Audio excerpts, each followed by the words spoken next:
Hello, in this video I will show you how to use and mark surface roughness on technical drawings. The requirements for the character of the surface are determined on the drawings by individual variants of the graphic marked. There are three variants: basics, extended or complete, as you can see in this table. The first symbol, there are allowed any production procedure with or without removal of the material.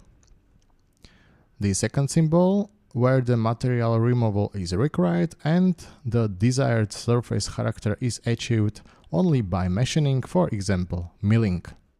And the last symbol, where the desired surface character is achieved without removing material, for example, by making a cast. As a rule, a complete graphic mark is always used to determine the requirements for the surface character. If the same surface character is to be marked on all surface around the entire part, it must be added ring mark to the symbol, as you can see in this picture. An extended and complete symbol can have shapes, as you can see in this table.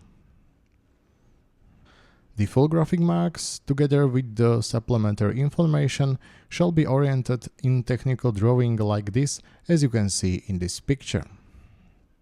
That's all for today's video. Please subscribe to this channel and I will bring you more videos like this. Thank you for watching and see you in the next time. Bye.